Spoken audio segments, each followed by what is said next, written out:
But I feel like sometimes love just gets said, like, I love you. I love you. But do you actually really mean that you love that person? And what does that love even mean?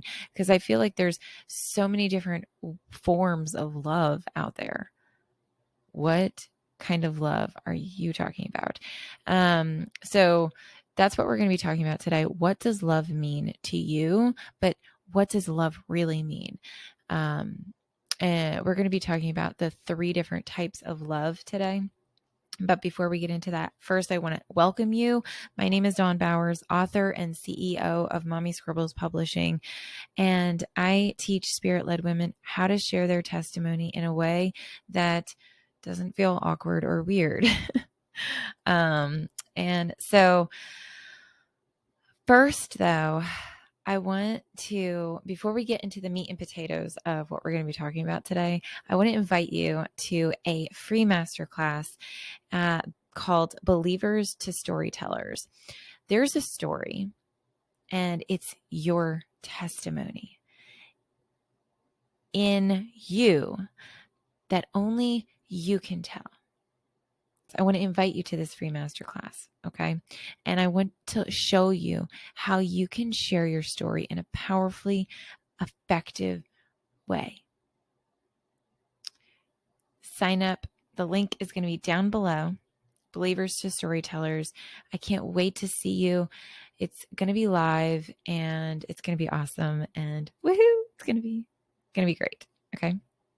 So, what does love mean? So, in Mark 12:28-31, it says, "And one of the scribes came up and heard them disputing with one another, and seeing that he answered them well, asked him, 'Which commandment is the most important of all?'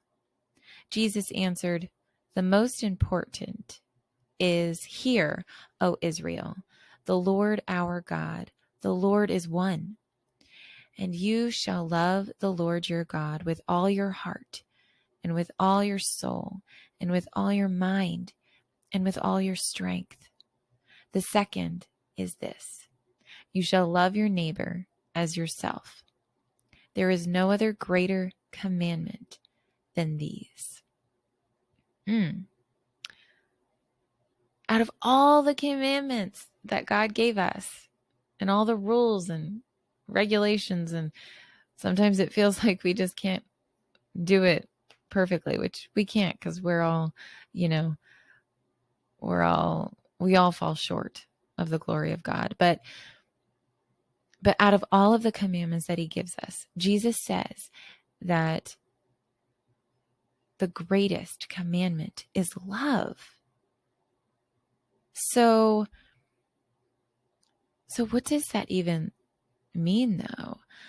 1 Corinthians 13 says this. This is what love is. The 1 Corinthians 13 says that love is. I'm going to read the whole thing, actually, the whole chapter. So, 1 Corinthians 13. "If I speak in the tongues of men and of angels, but do not have love, I am a noisy gong or a clanging cymbal. And if I have prophetic powers and understand all mysteries and all knowledge, and if I have all faith, so as to remove mountains, but have not love, I am nothing. If I give away all I have, and if I deliver up my body to be burned, but have not love, I gain nothing. Love is patient and kind. Love does not envy or boast. It is not arrogant or rude. It does not insist on its own way. It is not irritable or resentful. It does not rejoice at wrongdoing, but rejoices with the truth. Love bears all things, believes all things, hopes all things, endures all things.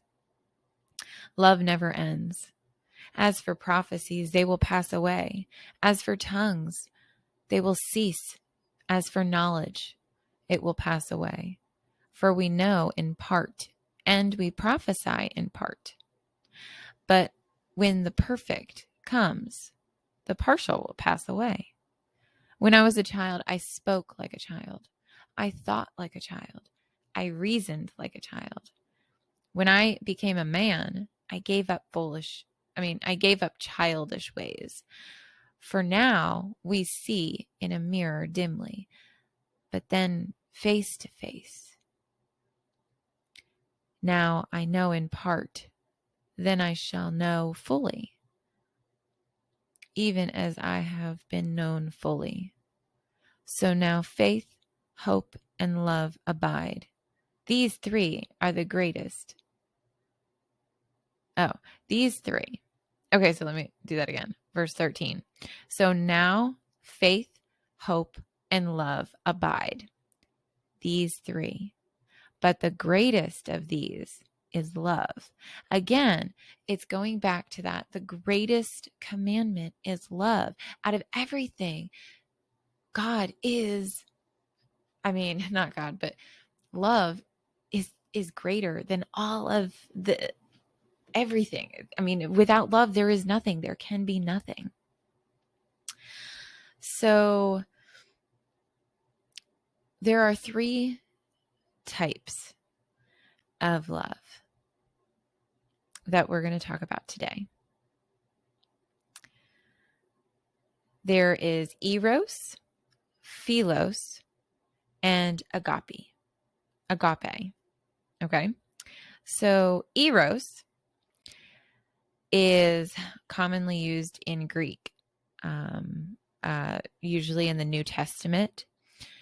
And the word itself is not found necessarily in the New Testament, but the concept of love, however, is expressed in the context of marriage.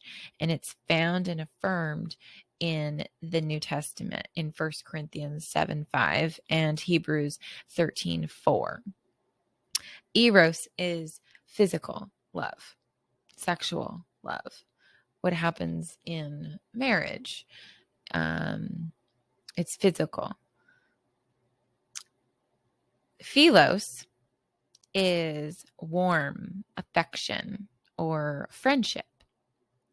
So when you think of philos, think of a friend, like, oh, I philo you. And I know that sounds weird. But philos was commonly used with reference to friendships or family relationships.